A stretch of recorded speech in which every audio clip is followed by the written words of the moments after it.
Desde os primórdios da humanidade, a imagem da árvore ocupa um lugar central nos mitos, religiões e tradições espirituais. Não é à toa. A árvore é um símbolo de conexão entre três mundos: as raízes que penetram o subsolo, o tronco que habita a superfície terrestre e os galhos que se erguem em direção ao céu. No relato do Gênesis, no coração do Jardim do Éden, surgem duas árvores misteriosas: a árvore do conhecimento do bem e do mal e a árvore da vida. Ambas foram descritas como portadoras de segredos capazes de mudar o destino da humanidade. Mas por que apenas uma delas foi tocada e a outra permaneceu oculta? O texto bíblico, quando lido de maneira literal, sugere que Adão e Eva foram expulsos do Éden justamente para que não pudessem comer do fruto da árvore da vida. Isso revela que, em algum nível, a humanidade foi privada de um acesso direto à imortalidade ou à plena comunhão com o divino. Entretanto, quando analisamos o simbolismo mais profundo, percebemos que a narrativa vai além de um mito moralizante. Ela fala sobre a jornada da consciência humana, sobre a perda de uma sabedoria primordial e sobre a busca pela reintegração com o todo. A árvore da vida aparece não apenas na tradição judaico-cristã, mas em diversas culturas antigas. No Egito, encontramos o sicamore sagrado, guardado pela deusa Nut, que oferecia a água da vida eterna. Na Mesopotâmia, os sumérios descreviam uma árvore cósmica, unindo céu e terra associada ao poder dos deuses. Entre os nórdicos, o Yggdrasil cumpria a mesma função, um eixo do mundo sustentando a existência. O que esses símbolos sugerem é que a humanidade, desde os tempos mais remotos, reconheceu na árvore um arquétipo universal de sabedoria, fertilidade e conexão espiritual.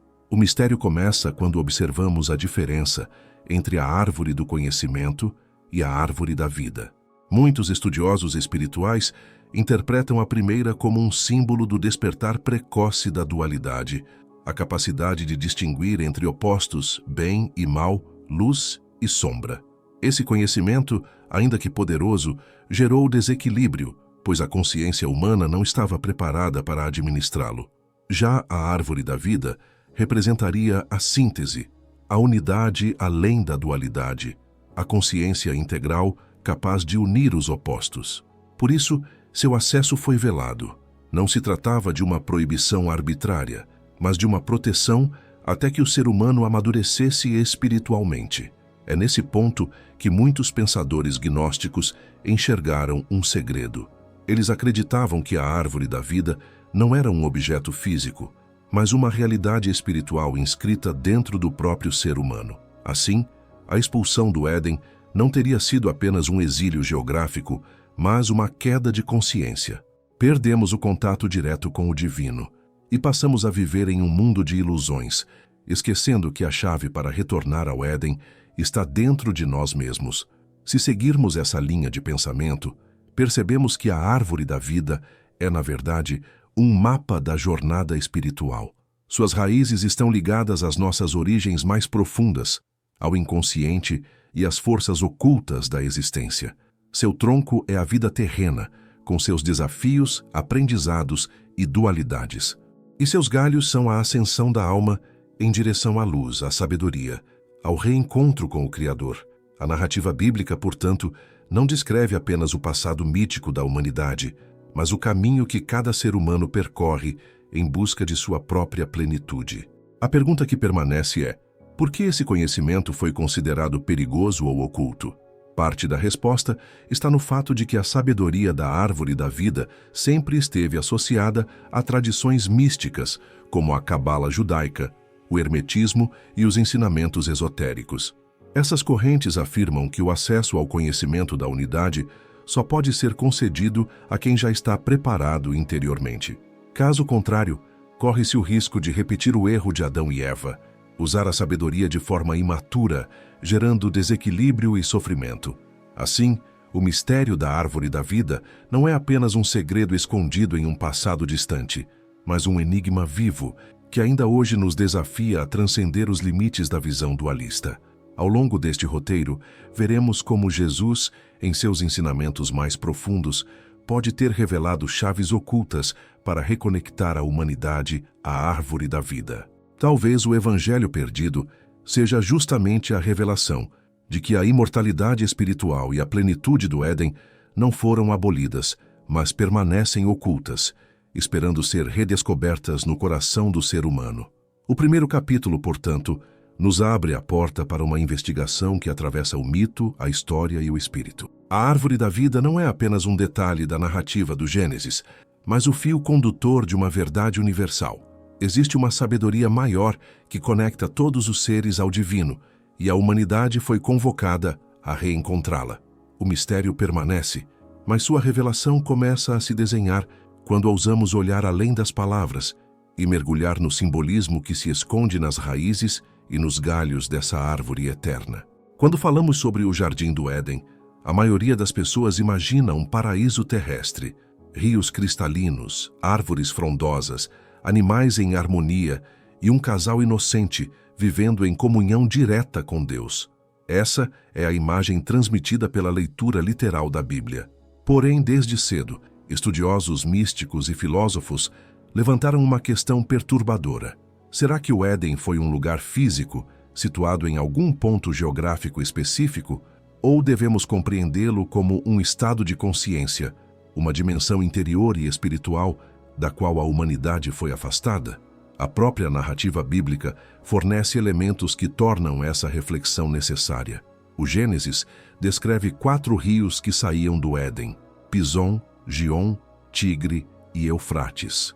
Historicamente, sabe-se que 2 desses rios existem até hoje: Tigre e Eufrates, localizados na Mesopotâmia, região considerada o berço da civilização. Muitos acreditaram, portanto, que o Éden seria um local físico nesse território. Mas essa explicação levanta dificuldades.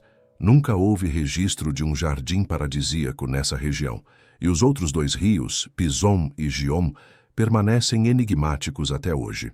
Isso sugere que os rios não devem ser entendidos literalmente, mas como símbolos de fluxos de energia, estados de consciência ou dimensões espirituais que nutriam a alma humana. Diversos estudiosos esotéricos apontam que o Éden deve ser lido como uma metáfora do estado original da humanidade, um estado de pureza, inocência e comunhão com o divino. Nessa perspectiva, andar no jardim significa viver em sintonia com as leis cósmicas e espirituais, sem a fragmentação e a separação que marcaram a queda da consciência. O Éden, portanto, seria mais um estado vibracional do que um espaço físico, uma realidade acessível apenas quando a alma estava desperta e alinhada com a fonte. As tradições gnósticas reforçam essa visão ao afirmar que o mundo material, como o conhecemos, é resultado da queda, um afastamento do Éden interior. Para elas, o pecado original não é um ato cometido por Adão e Eva, mas a própria condição de inconsciência em que a humanidade mergulhou. Perdemos a lembrança da unidade e passamos a nos identificar com o mundo fragmentado, esquecendo que em nossa essência ainda carregamos a centelha do Éden. Curiosamente, quando observamos outras culturas, encontramos a mesma ideia. Os hindus falam de Satya Yuga, a era dourada em que a humanidade vivia em harmonia com os deuses. Os gregos mencionam a idade de ouro de Cronos, onde reinava a abundância e não existiam dores nem guerras. Em cada tradição, há um mito de um estado original de plenitude que foi perdido e que só pode ser recuperado por meio da transformação espiritual. Assim, o Éden é uma memória ancestral compartilhada por diferentes civilizações, a lembrança de um paraíso não geográfico, mas interior. Outra chave para compreender o Éden como alegoria está na interpretação psicológica. Carl Jung, por exemplo, sugeriu que o jardim pode ser visto como o inconsciente coletivo, um reservatório de símbolos e arquétipos universais. A expulsão do Éden corresponderia à separação entre o consciente e o inconsciente, entre o humano e o divino interior. Retornar ao Éden, portanto, é reintegrar essas dimensões, reconciliando os fragmentos da psique e reencontrando a totalidade do ser. Se pensarmos dessa forma, a árvore da vida no centro do jardim não é uma árvore física, mas o eixo da alma. Adão e Eva representam arquétipos humanos, e a serpente, a força que impulsiona a consciência, a sair da passividade para buscar o conhecimento. A perda do Éden seria, então, a metáfora da jornada humana. Fomos lançados na experiência da dualidade e do tempo para que, através da dor e do aprendizado, pudéssemos crescer e retornar conscientemente à unidade perdida. Essa leitura alegórica não invalida a versão literal. Ao contrário, a complementa. É possível que o Éden tenha tido um reflexo na Terra, um espaço sagrado em que tradições ancestrais preservaram memórias espirituais. Mas, acima de tudo, o Éden deve ser compreendido como uma realidade oculta, que não está fora, mas dentro de cada ser humano. Não é um lugar no mapa, mas um estado de ser. Assim, a grande questão não é onde estava o Éden, mas como retornar a ele. Jesus, em seus ensinamentos, parecia apontar nessa direção quando dizia: "O reino de Deus está dentro de vós." Essa frase ecoa como uma revelação direta. O verdadeiro paraíso não é um jardim perdido no passado, mas um potencial presente em cada alma. O desafio é reativá-lo, purificando a mente, despertando a consciência e reconectando-se à árvore da vida interior. Portanto, ao refletirmos sobre o Éden como realidade ou alegoria, a resposta talvez seja: ambos. Foi memória e é metáfora. Foi estado e é caminho. Não importa se existiu fisicamente em algum ponto da Mesopotâmia ou se é apenas um símbolo eterno.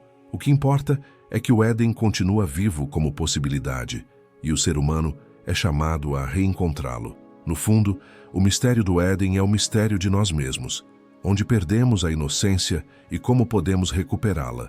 Entre todas as figuras do Gênesis, poucas são tão controversas quanto a serpente. Desde cedo, ela foi interpretada como o inimigo da humanidade, símbolo de engano e tentação.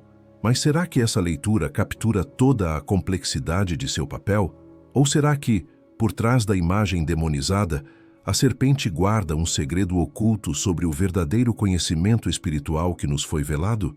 Na narrativa bíblica, a serpente aparece como a portadora de uma promessa.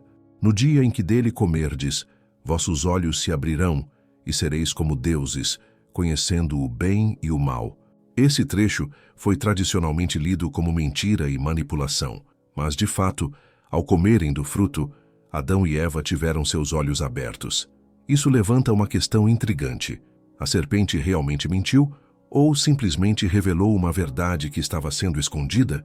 Em muitas culturas, a serpente não era vista como inimiga, mas como símbolo de sabedoria, cura e renovação.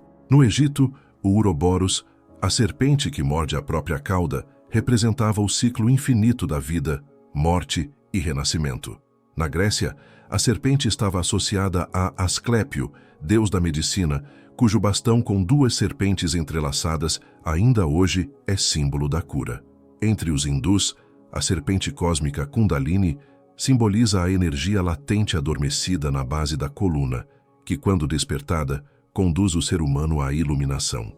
Esses paralelos indicam que a serpente é, acima de tudo, um arquétipo de transformação.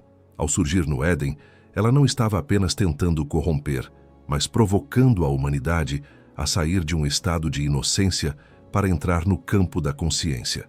O preço foi alto, a perda do paraíso, mas o ganho também foi imenso, a possibilidade de evolução, de trilhar um caminho em direção à sabedoria. O pecado original pode ser visto nesse sentido como um despertar doloroso, mas necessário, para que o ser humano pudesse construir sua própria história espiritual. Do ponto de vista gnóstico, a serpente era até mesmo uma libertadora. Muitos textos gnósticos afirmam que o Deus Criador descrito no Gênesis não era o verdadeiro Deus Supremo, mas um demiurgo que aprisionava a humanidade na ignorância. A serpente, nesse contexto, representaria a força que trouxe a centelha do conhecimento divino ao ser humano, abrindo-lhe os olhos para além das limitações impostas. Essa visão, embora radical, aponta para a necessidade de questionarmos versões oficiais que reduzem símbolos complexos a meras caricaturas.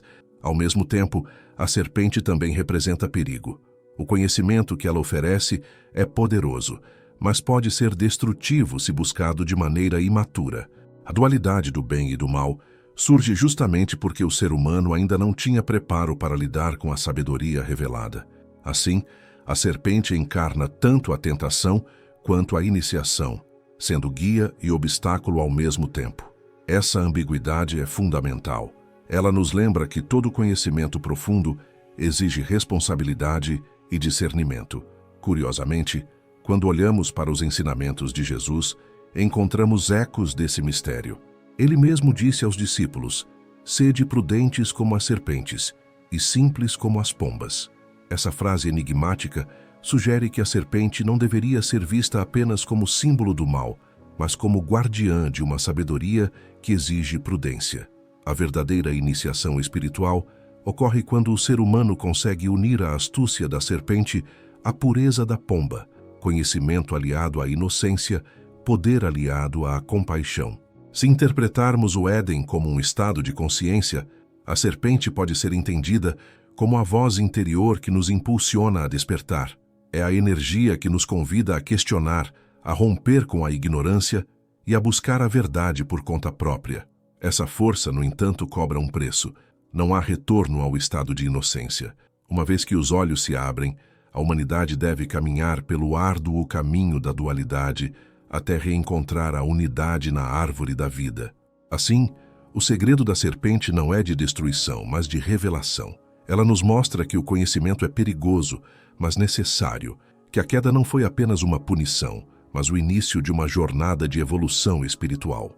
A serpente é a guardiã do limiar, a força que desafia o ser humano a sair do conforto e a enfrentar as consequências de sua própria liberdade. Portanto, em vez de vê-la apenas como inimiga, podemos compreendê-la como o arquétipo do despertar.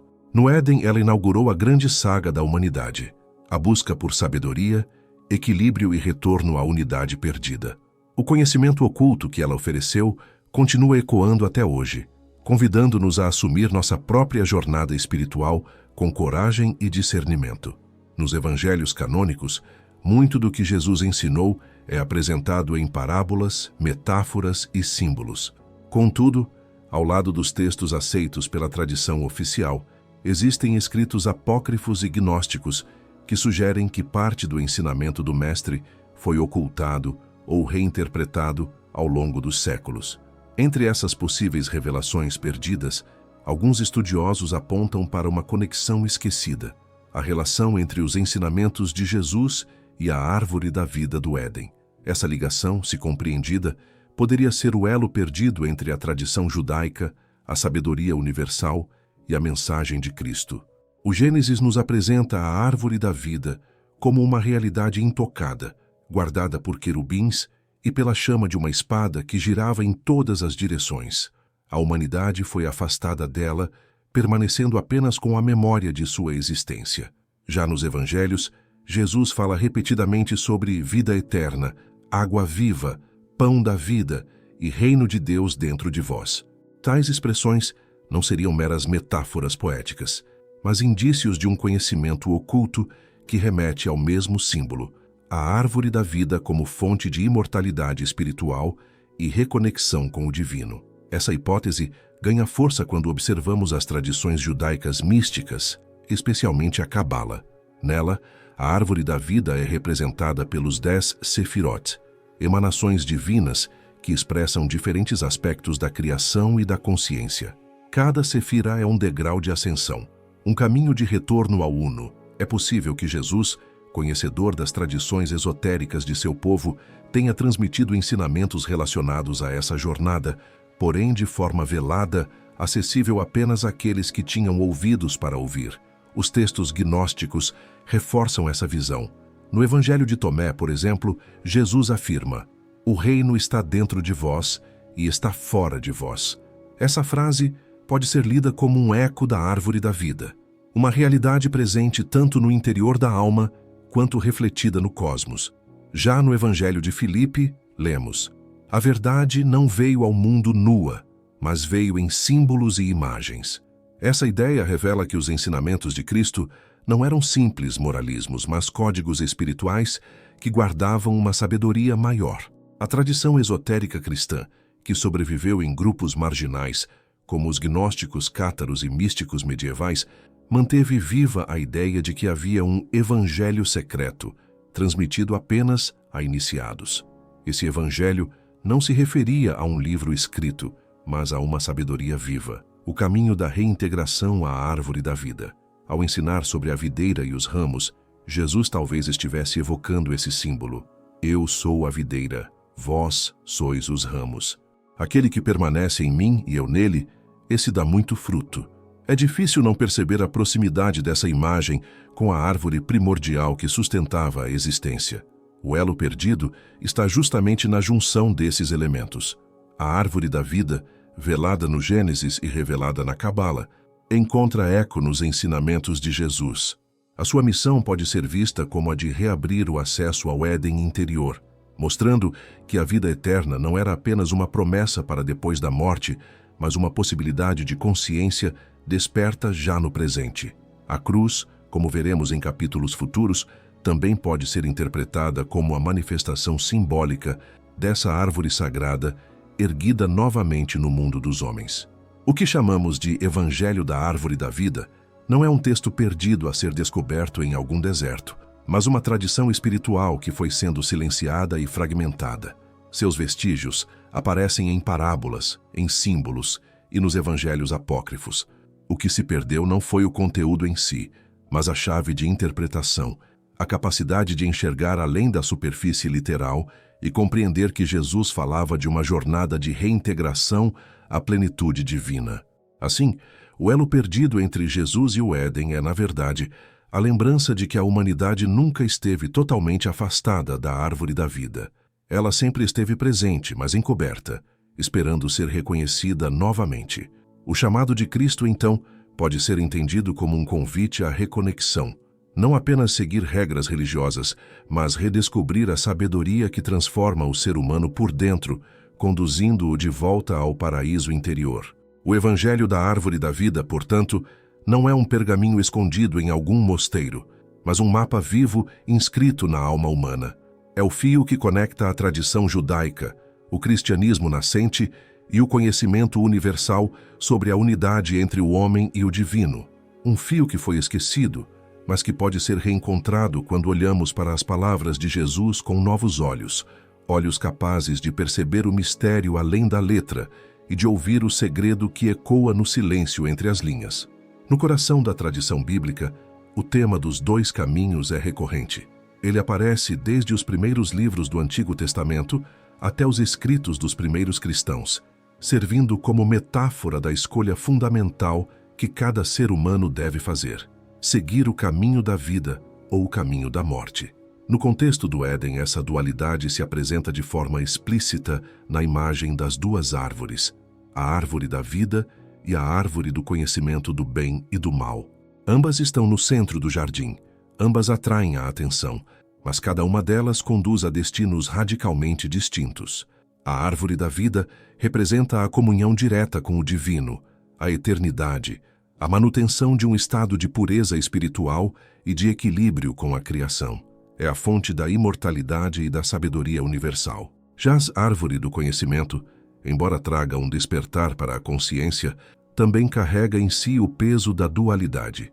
O ser humano passa a distinguir, julgar e se separar do uno, entrando em um mundo de escolhas, consequências e limitações. Assim, o dilema do Éden não é apenas sobre obedecer ou desobedecer, mas sobre qual caminho de existência adotar: o da unidade ou o da dualidade, o da vida ou o da morte. Nos escritos deuteronômicos, encontramos a mesma simbologia.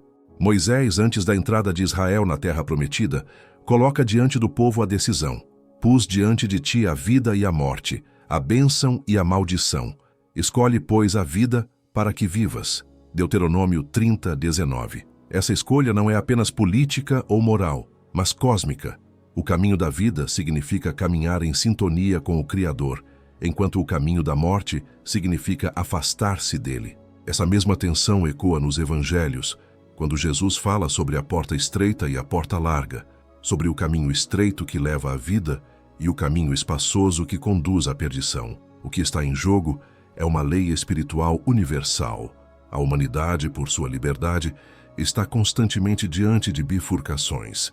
Não se trata apenas de seguir mandamentos externos, mas de decidir, em cada nível da vida, mental, emocional, espiritual, se busca a harmonia com a essência divina, ou se perde nos desvios do ego, da ilusão e do afastamento da fonte.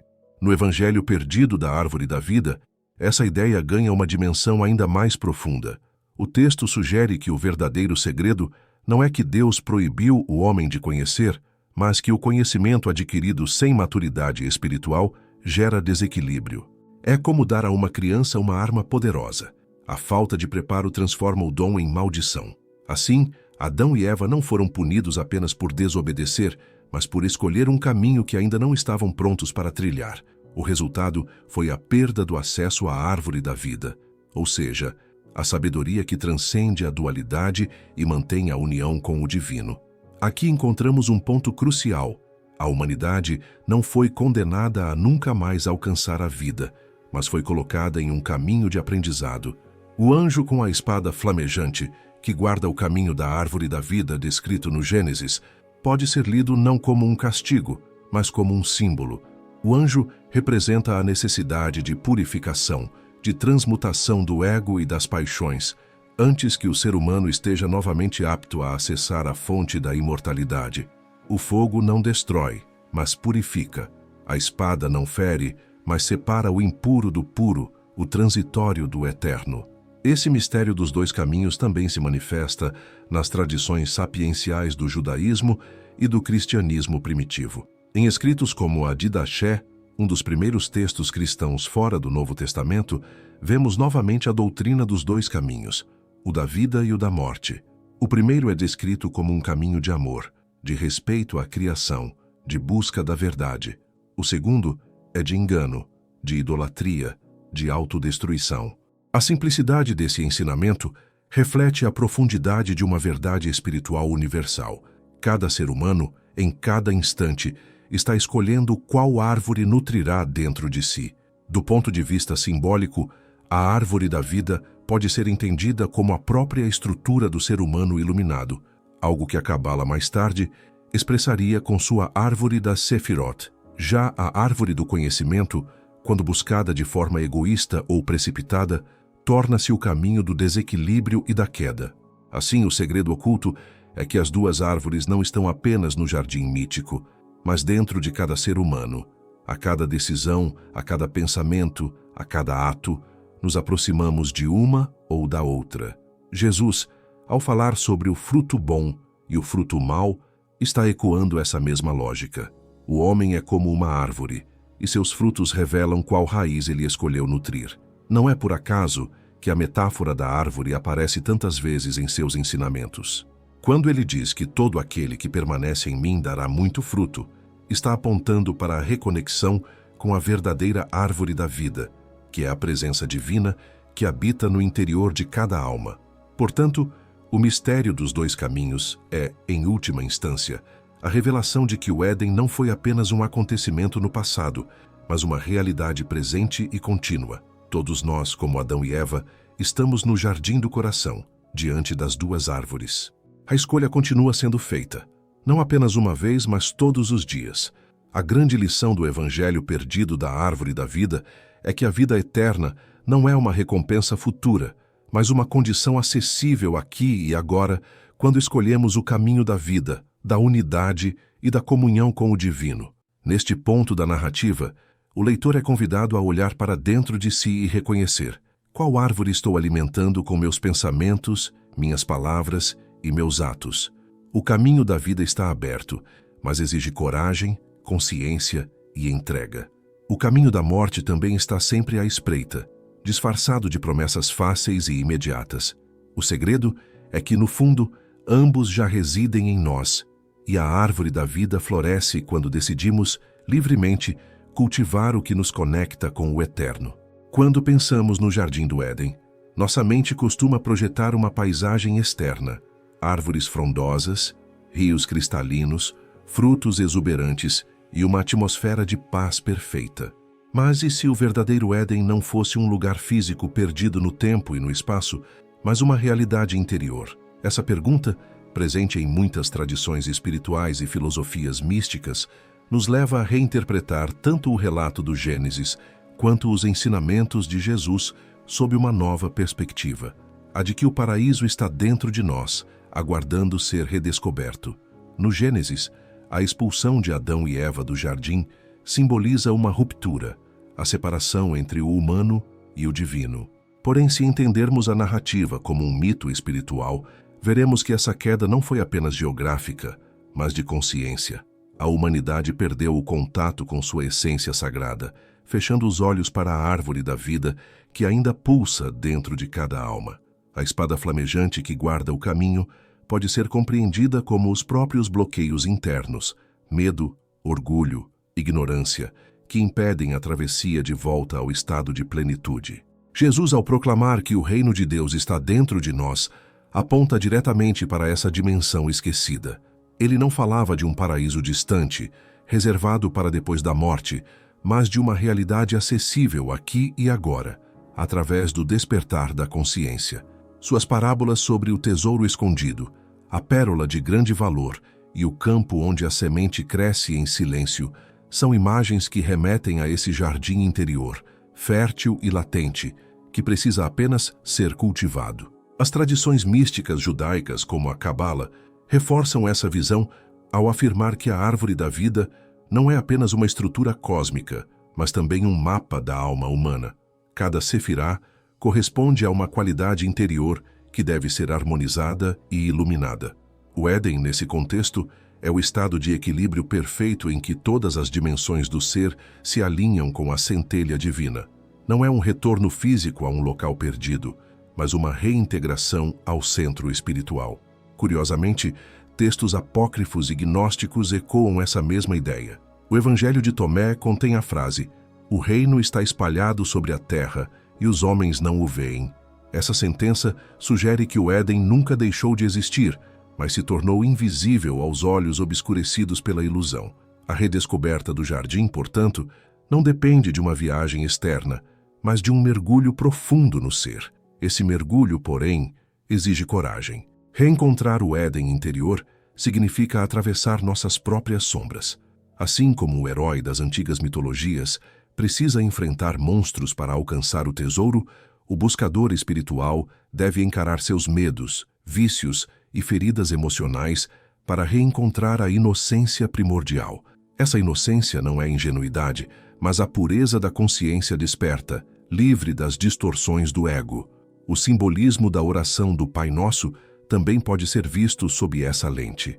Quando Jesus ensina a pedir, "Seja feita a tua vontade, assim na terra como no céu", ele indica a harmonização do mundo interior com o divino, restabelecendo a unidade perdida. É como se cada oração fosse um ato de cultivo do jardim, regando a terra da alma com a água viva do espírito. Os místicos cristãos, ao longo da história, compreenderam isso. Mestre Eckhart, por exemplo, falava da centelha da alma, um espaço secreto em que Deus habita no mais íntimo do ser humano. Para ele, esse espaço é o verdadeiro paraíso, e alcançá-lo é reencontrar a eternidade dentro de si. Redescobrir o Éden é, portanto, o cerne da mensagem oculta de Jesus. O acesso à árvore da vida não é negado à humanidade para sempre. Ele está velado, esperando aqueles que desejam atravessar a espada flamejante com fé, disciplina e amor. Esse caminho não é de fuga do mundo, mas de transformação interior que transborda em compaixão, sabedoria e luz para todos. Assim, o Jardim do Éden deixa de ser uma lembrança distante ou um mito inalcançável. Ele se torna um convite vivo, cultivar a própria alma como um solo fértil, onde a árvore da vida pode florescer novamente. Nesse despertar, compreendemos que o paraíso nunca foi perdido, apenas esquecido, e que a chave para reencontrá-lo está desde sempre dentro de nós. Entre todos os símbolos presentes no Jardim do Éden, nenhum desperta tantas controvérsias quanto a serpente. No imaginário popular, ela foi reduzida à figura do tentador maligno, responsável por enganar Eva e precipitar a humanidade na queda. Porém, quando revisitamos os mitos antigos, as tradições gnósticas e os textos esotéricos, percebemos que a serpente é um arquétipo muito mais complexo, que não pode ser limitado ao papel de inimigo. Ela é, ao mesmo tempo, mensageira de conhecimento, guardiã dos mistérios e símbolo da própria energia vital que anima o ser humano. Nas culturas do Oriente e do Ocidente, a serpente aparece associada ao poder da transformação. No Egito, o Uraels, a serpente sagrada na testa dos faraós, representava sabedoria e proteção divina. Na Índia, o conceito de Kundalini descreve a energia serpentina adormecida na base da coluna, capaz de ascender pelos centros sutis e conduzir à iluminação.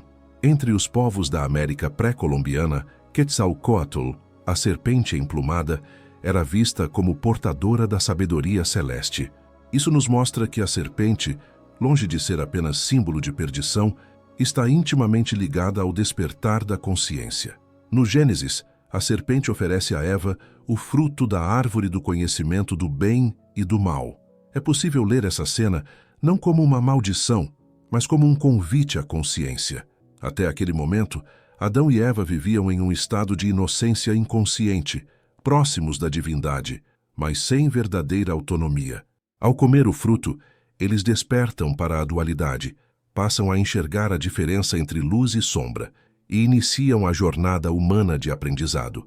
A serpente, nesse sentido, atua como catalisadora do processo evolutivo, levando o ser humano a um estágio mais profundo de autopercepção. Os gnósticos compreenderam esse mistério de maneira singular.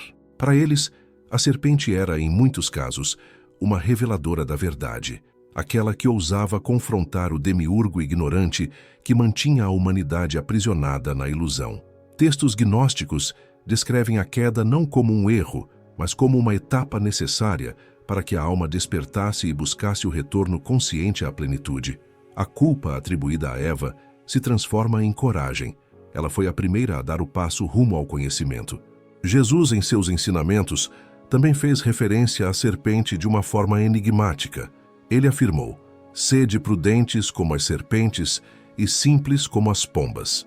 Essa frase revela um reconhecimento do valor simbólico da serpente: prudência, sagacidade e a capacidade de se mover com sabedoria diante das adversidades. Além disso, no Evangelho de João, Jesus se compara à serpente de bronze erguida por Moisés no deserto, que curava todos os que a olhavam. Aqui a serpente não é símbolo de queda, mas de salvação, um arquétipo de cura e elevação espiritual. A serpente também guarda relação íntima com a árvore da vida. Assim como ela se enrola em torno dos galhos, representa a energia que sobe pela espiral da existência, conectando os mundos. Na tradição cabalística, a energia vital percorre a árvore da vida como uma serpente luminosa, ativando cada sefirá e conduzindo o buscador à coroa divina. Na alquimia, o ouro espiritual só pode ser obtido quando a serpente interior é transmutada, deixando de ser veneno e tornando-se elixir. É claro que esse simbolismo não elimina a dimensão de perigo. A serpente também pode ser força destrutiva, quando mal compreendida ou usada sem discernimento.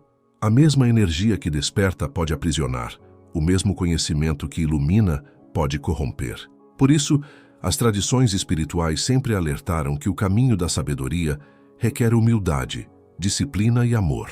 O fruto só pode ser digerido por aqueles que têm coração preparado para não se perderem na vaidade do saber. Ao olharmos para a serpente do Éden com essa nova lente, compreendemos que o segredo oculto não é sobre uma queda irreversível, mas sobre um processo iniciático.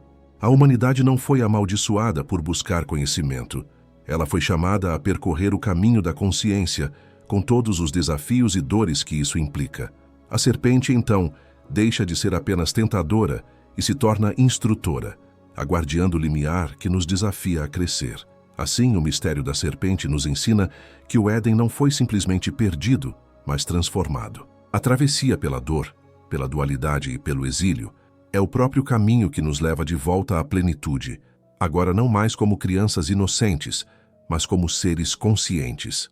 Jesus, ao revelar o reino interior, reatualiza essa verdade. A serpente e a árvore continuam dentro de nós, esperando serem compreendidas. Cabe a cada buscador escolher se sucumbirá ao veneno da ignorância ou se beberá do elixir da sabedoria. Entre os símbolos mais enigmáticos da tradição judaica e cristã, a árvore da vida ocupa um lugar central. No relato do Gênesis, ela aparece no coração do Éden, guardada por querubins e pela espada flamejante, como se fosse um tesouro interditado ao homem após a queda. Mas nas tradições místicas, especialmente na Cabala, a árvore da vida não é apenas uma relíquia perdida em um jardim mítico, é um mapa do universo e, ao mesmo tempo, da alma humana. Na Cabala, a árvore da vida é representada por 10 sefirot, ou esferas, conectadas por 22 caminhos. Essas sefirot simbolizam diferentes aspectos da manifestação divina e do ser humano. Keter, a coroa, representa a vontade suprema, a centelha do infinito. Malkut, o reino, corresponde ao mundo material em que vivemos. Entre essas extremidades, há uma rede complexa de forças: sabedoria, entendimento, amor, rigor, beleza, vitória e fundamento, que estruturam a realidade e formam o tecido da existência. Essa estrutura não é apenas teórica. Para os místicos, meditar na árvore da vida é um caminho de ascensão espiritual. Cada sefirá é como um portal interior que precisa ser purificado e equilibrado. Subir pela árvore significa, simbolicamente, retornar à unidade com Deus. Nesse sentido, a árvore da vida não é um prêmio perdido para sempre, mas um itinerário oferecido àqueles que buscam reconciliação com o divino. Jesus, em suas parábolas e ensinamentos, também ecoa esse mesmo princípio, ainda que de forma velada. Quando fala da videira e dos ramos, ou do reino de Deus como uma semente que cresce e dá frutos, ele retoma a imagem da árvore como algo vivo, orgânico e essencial. O discípulo é convidado a permanecer conectado à videira, para que a seiva do Espírito flua livremente.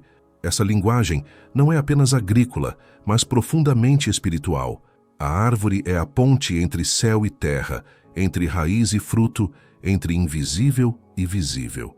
Os gnósticos, por sua vez, viam na árvore da vida um segredo ainda mais profundo. Para eles, o acesso a essa árvore significava a reintegração da centelha divina perdida na matéria. O mito da queda de Adão e Eva não era o fim da história, mas o começo de uma jornada em direção ao autoconhecimento. Comer do fruto da árvore da vida equivalia a despertar para a verdadeira natureza do ser, imortal, infinita e una com o Criador. O simbolismo se torna ainda mais rico quando percebemos que a árvore da vida aparece em várias culturas antigas. Na Mesopotâmia, havia a árvore sagrada que ligava o céu, a terra e o submundo. Entre os nórdicos, Yggdrasil, a árvore cósmica, sustentava os 9 mundos. Entre os maias, a ceiba representava o eixo do universo. Essa convergência de símbolos revela que a humanidade, em diferentes épocas e lugares, intuiu a mesma verdade: a existência de uma árvore cósmica que conecta o humano ao divino. O desafio, no entanto, é compreender que essa árvore não está apenas lá fora. O ensinamento oculto de Jesus e dos místicos é que a árvore da vida se enraiza dentro de cada um de nós. Ela é o sistema energético que pulsa em nosso corpo, o eixo que conecta mente, coração e espírito. É o caminho da ascensão da consciência, desde os desejos mais básicos até a realização plena no espírito. É por isso que, na tradição cristã, a cruz de Cristo foi muitas vezes associada à árvore da vida, não como instrumento de morte, mas como símbolo de vitória sobre a morte.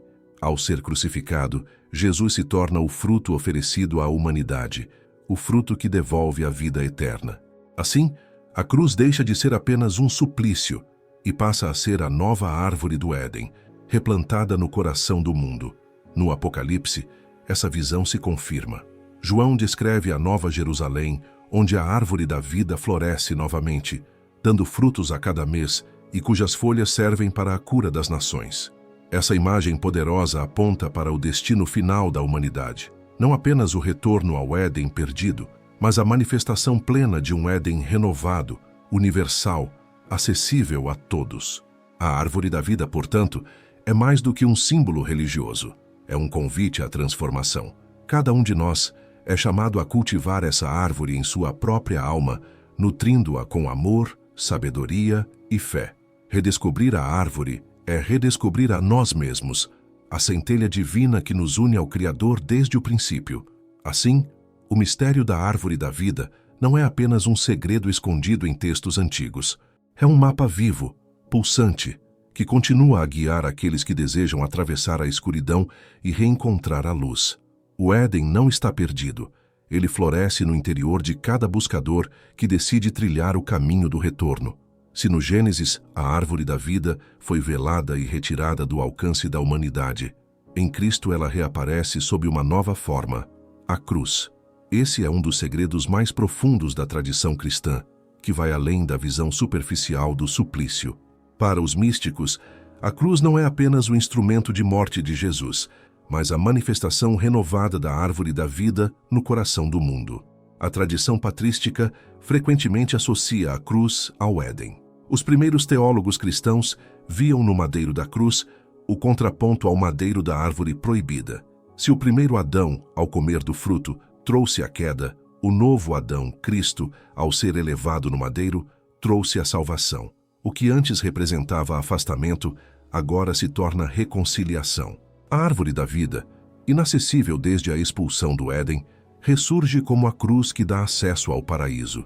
Nos evangelhos, essa associação é sugerida no diálogo de Jesus com o bom ladrão.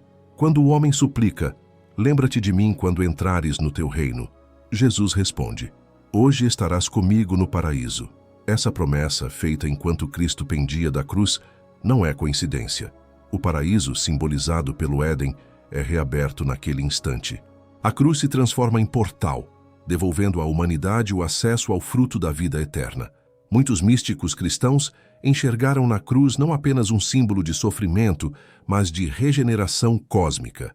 Santo Irineu afirmava que o Cristo, estendido na cruz, abraçava toda a criação: céu, terra, norte, sul, leste e oeste. A cruz era, assim, a árvore cósmica, o eixo do mundo, que conecta todas as dimensões da existência. Há ainda uma dimensão alquímica e esotérica nesse mistério. Na alquimia espiritual, a cruz representa o ponto de encontro entre os opostos: espírito e matéria, luz e sombra, morte e vida. É no cruzamento dessas forças que nasce a transmutação. Cristo, ao entregar-se na cruz, realiza a grande obra, transforma a morte em vida, o veneno em elixir, a perda em vitória. Ele se torna o fruto maduro da árvore da vida, oferecido à humanidade para ser partilhado. Os textos apocalípticos reforçam essa interpretação. No Apocalipse, João descreve a Nova Jerusalém, onde a árvore da vida floresce novamente, produzindo frutos abundantes e cujas folhas curam as nações. Essa visão não é apenas futura, mas uma realidade iniciada com o mistério pascal de Cristo. A cruz, ao mesmo tempo dor e triunfo, inaugura a Nova Jerusalém no coração de cada crente. Além disso, a própria forma da cruz remete ao homem. Vista como símbolo do corpo humano, com braços abertos e pés fincados à terra, a cruz representa o microcosmo que reflete o macrocosmo. Assim como a árvore da vida da Cabala conecta Sefirot e caminhos, a cruz conecta o humano ao divino. O Cristo crucificado torna-se imagem do ser humano reconciliado com sua origem sagrada. Jesus também relaciona sua missão à imagem da serpente de bronze erguida por Moisés. Ele declara: "Assim como Moisés levantou a serpente no deserto, assim importa que o Filho do Homem seja levantado, para que todo o que nele crer tenha a vida eterna." Aqui, novamente, o arquétipo da serpente, antes visto como maldição, se torna símbolo de cura e redenção. A cruz é o novo estandarte de cura, diante do qual todos os que olham com fé são libertos da morte espiritual. Quando interpretamos a cruz como árvore da vida, percebemos que a mensagem de Cristo não é apenas sobre redenção futura, mas sobre transformação presente. Ele ensina que a vida eterna não começa após a morte, mas já agora, quando o ser humano se abre para a seiva da árvore espiritual. Assim como os ramos só vivem unidos à videira, nós só florescemos quando conectados ao Cristo. O Cristo, portanto, não apenas aponta o caminho de volta ao Éden, ele é o caminho, a árvore replantada no coração do mundo. Sua cruz é a revelação máxima de que o amor divino supera a queda e restitui à humanidade aquilo que parecia perdido para sempre. Nela, o paraíso não é um mito distante, mas uma realidade viva, acessível a todos que ousam colher o fruto da fé.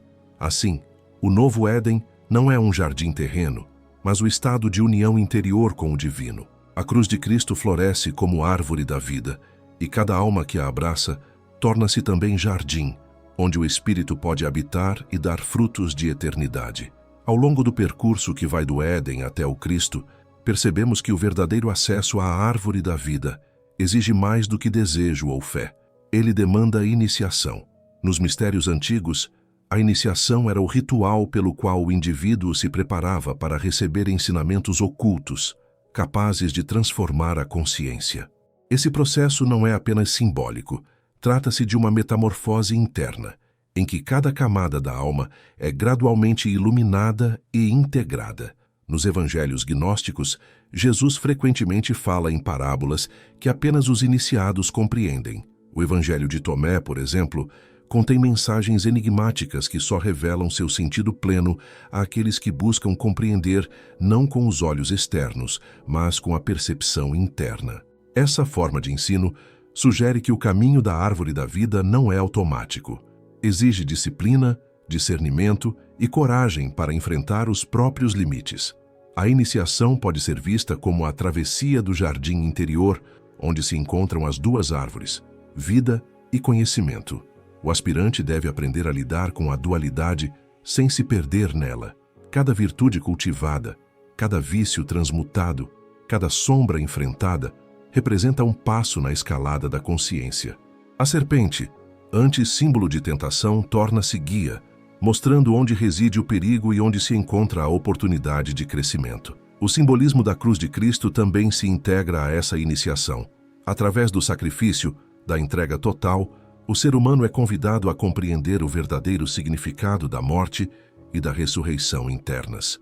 Não se trata apenas de um evento histórico ou externo, mas de uma transformação que precisa ocorrer em cada coração, a morte do ego limitado e o renascimento do eu espiritual.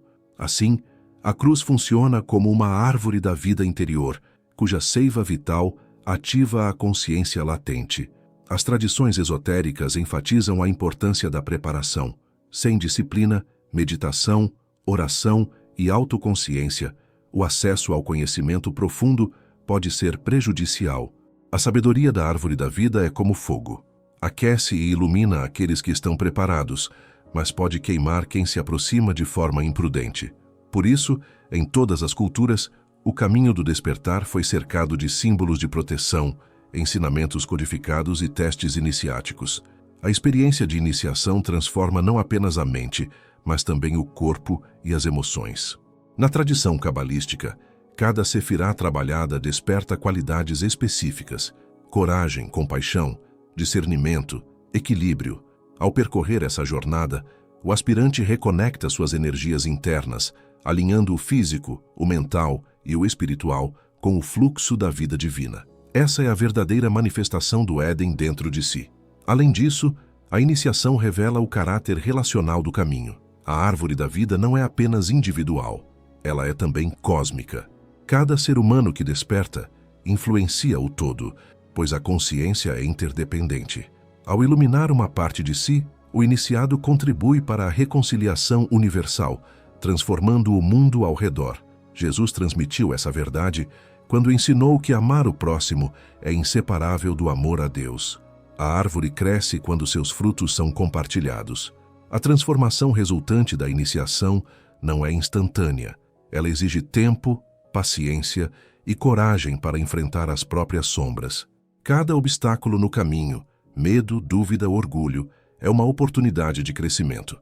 A cada desafio superado, o aspirante se aproxima da plenitude que a árvore da vida oferece: equilíbrio, sabedoria, imortalidade espiritual e união com o divino. Portanto, o caminho do despertar não é uma linha reta nem uma conquista externa. É um processo contínuo de autodescoberta e reintegração. Ele envolve aceitar a dualidade, compreender o significado da cruz, despertar a energia da serpente e cultivar cada sefirá interior. A iniciação é o portal pelo qual a humanidade retorna, lentamente, ao Éden, transformando o mito perdido em experiência viva e acessível.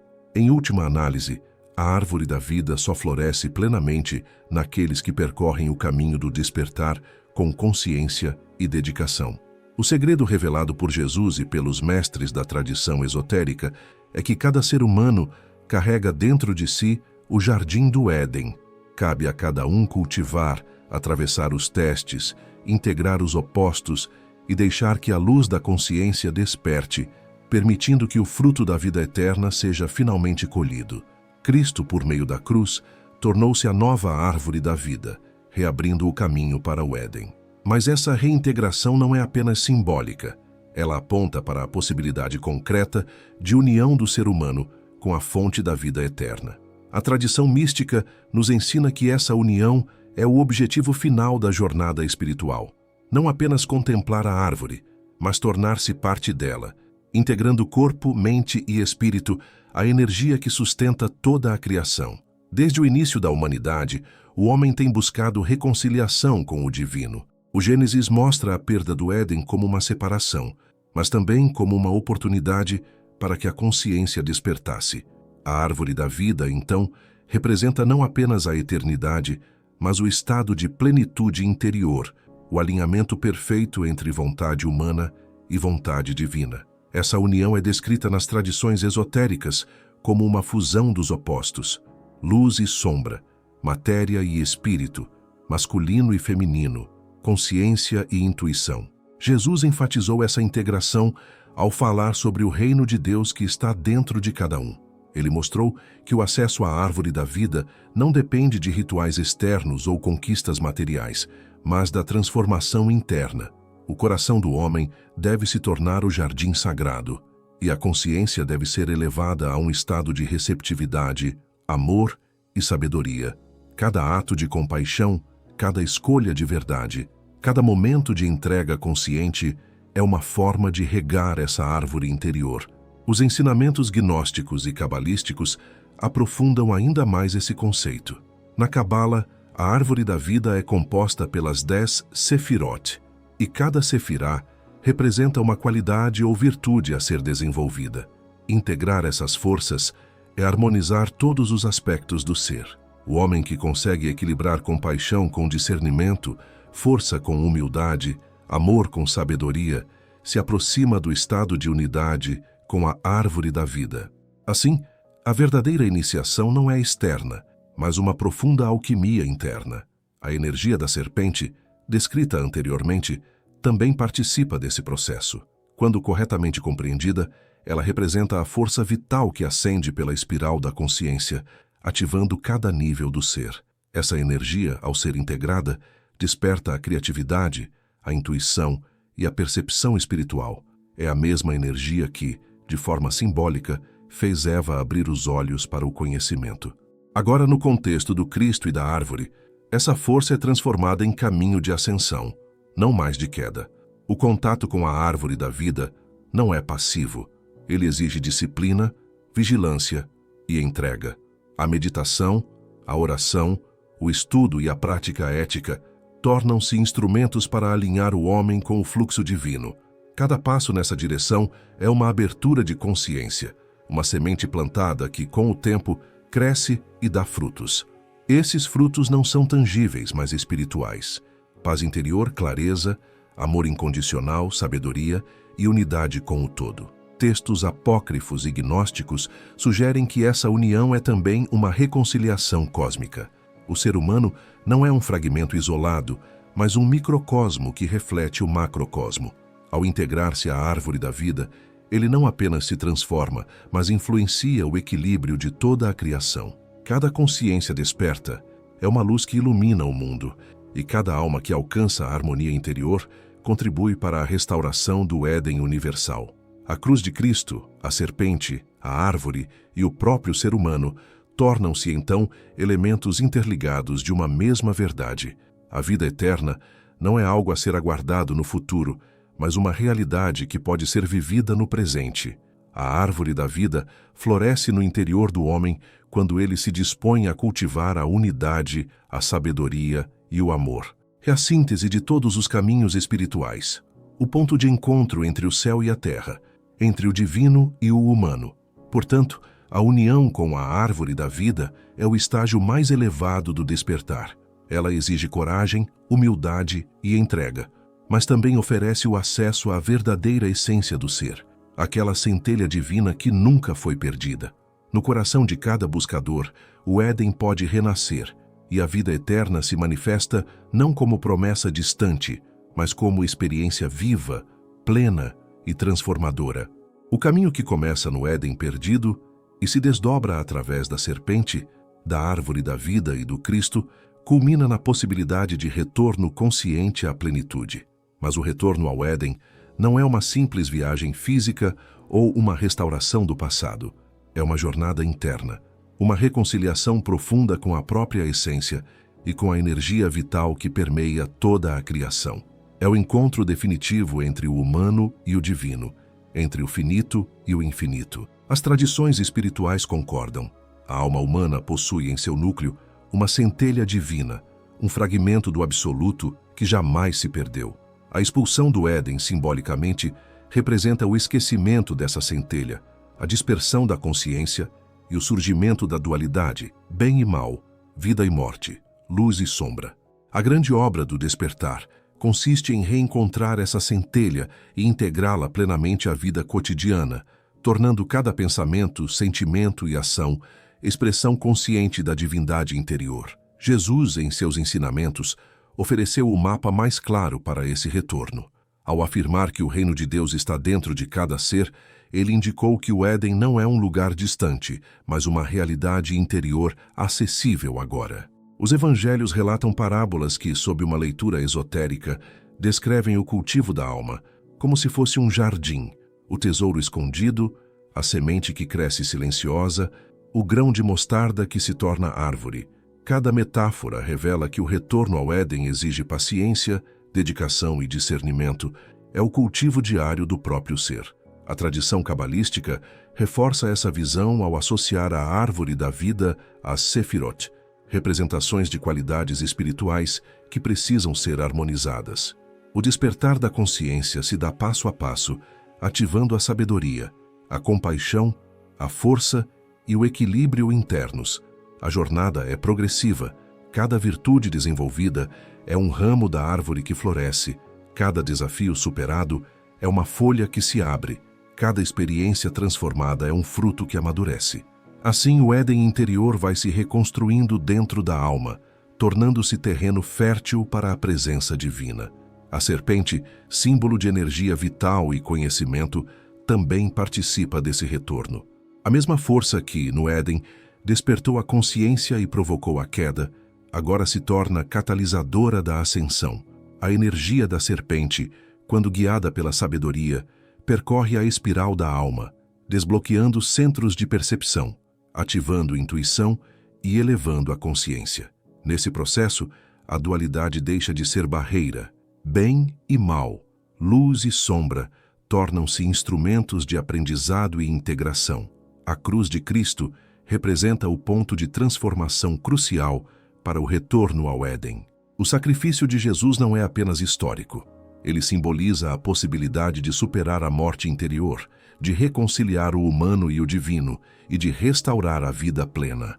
A cruz é a árvore da vida replantada no mundo, oferecendo a cada alma a oportunidade de acessar novamente a eternidade.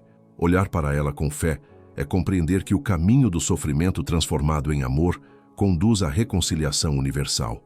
O retorno ao Éden é também um processo de reintegração cósmica. Cada alma desperta contribui para a harmonia do universo, pois toda consciência é interdependente. Na visão gnóstica, o despertar individual é também redenção coletiva.